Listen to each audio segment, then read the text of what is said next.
Hello, I'm Garen Davis, and this is the New Hustle TV, the show where we highlight the new definition of the hustle. Welcome to the hustle. Welcome to the hustle, hustle, hustle. Welcome to the hustle. Welcome to the hustle, hustle, hustle. Welcome to the hustle. Welcome to the hustle, hustle, hustle. Welcome to the hustle. Welcome to the hustle.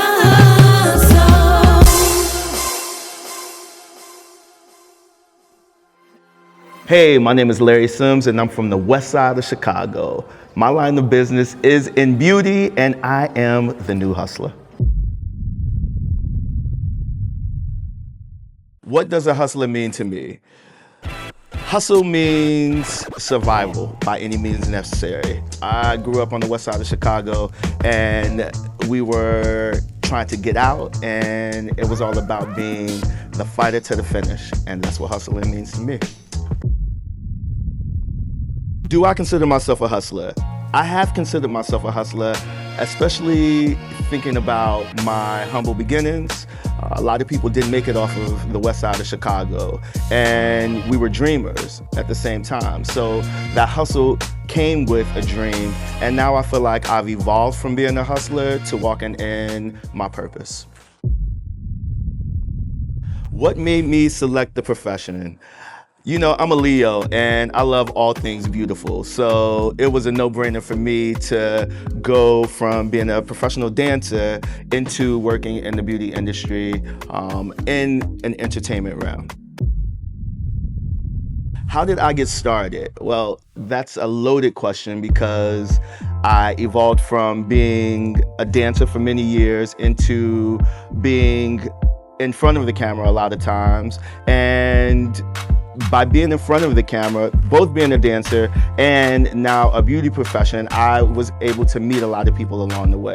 And you know, as a dancer, you can't obviously dance for forever. And I knew that I was aging out of that profession. So the natural evolution was for me to go from dancing in videos to styling people for music videos to shooting magazine covers and working in film and television. So it like one hand fed the other. So it was a natural elevation for me. For example, I used to dance for the girl group Black and also Missy Elliott. And they all knew that I had this talent with my hands in terms of beauty and hair. So I was able to dance with them, but I also got them ready for performances. And when I looked at how much money the dancers were making versus how much money the hairstylists and glam squads were making, it was just like, it was like, what am I doing here? I'm tripping. So I was able to like give up my knee pads and my dance shoes, and I completely pivoted and focused on building an empire in beauty.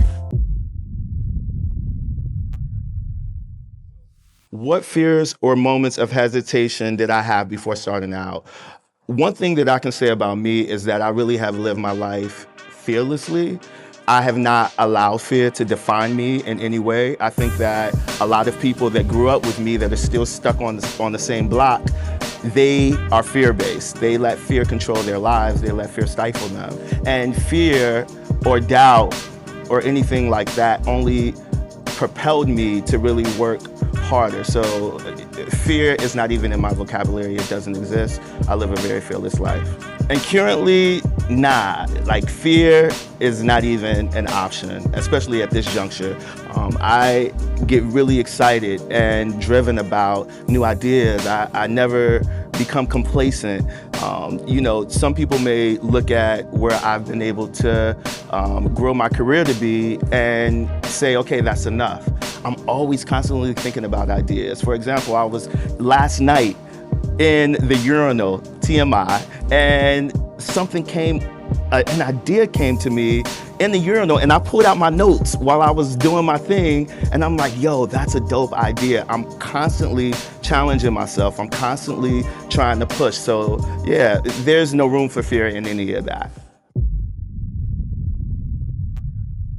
What challenges did I have and or currently facing along the way? I think the challenges that I had back in Chicago was really breaking the generational curse, I would say, of being stuck. I didn't really have a lot of examples around me in terms of success and in terms of dreamers and in terms of people that were really going after their dreams. I was the first person in my family to have a passport to travel internationally. I was the first person that bought my sister a flight to take her first flight to come and see me in LA.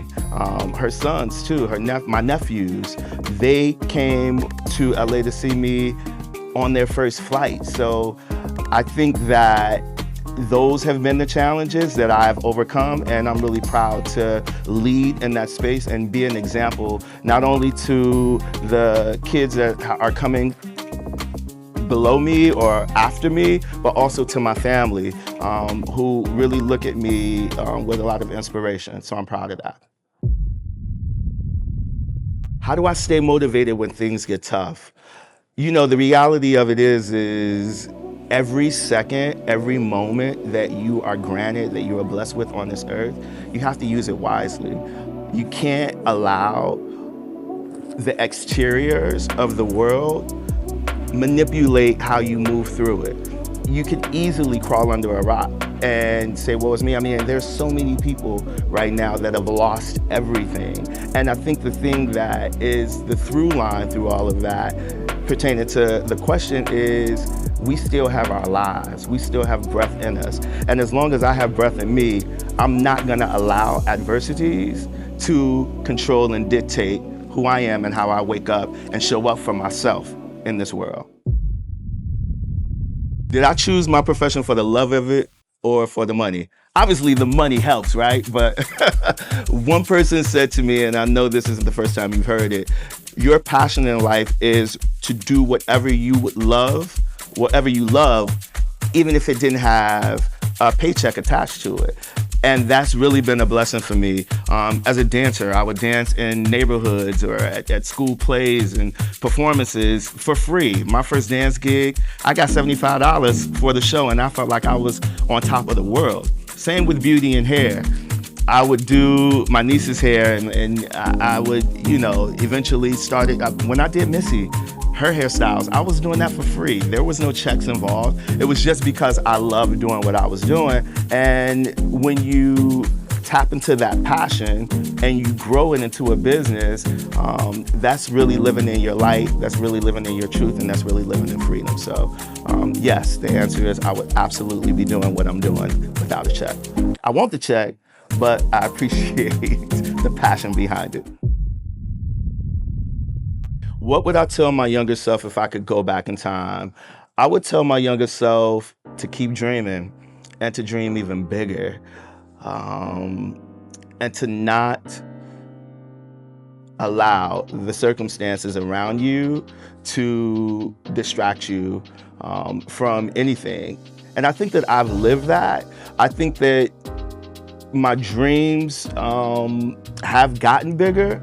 I think as a kid, as a shorty, I would see things that were so much bigger than my circumstance. I didn't even understand that I could dream things that were otherworldly for myself.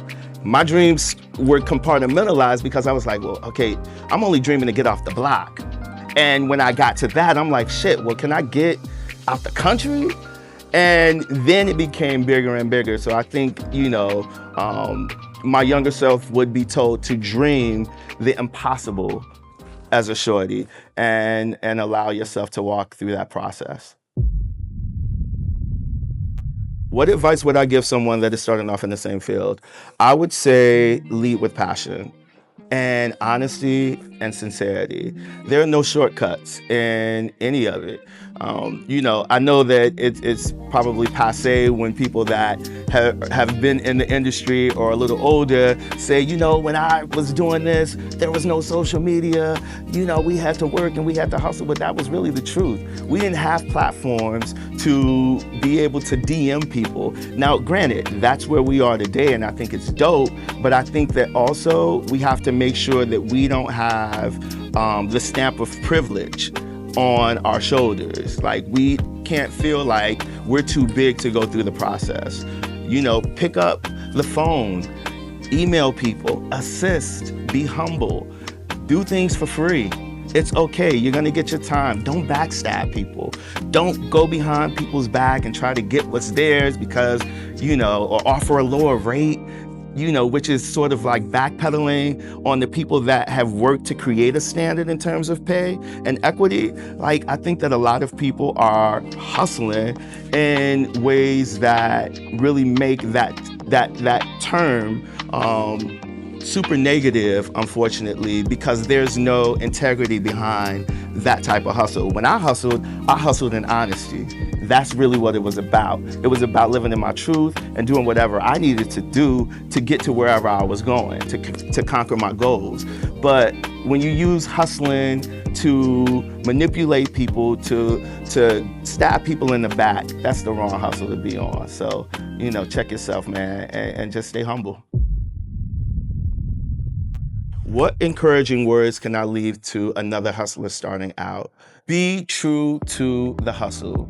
Be true to the game with integrity, with truth, with passion, and with love. And everything will work out. My name is Larry Sims. I'm from the west side of Chicago. My line of work is in the beauty industry, and I am the new hustle.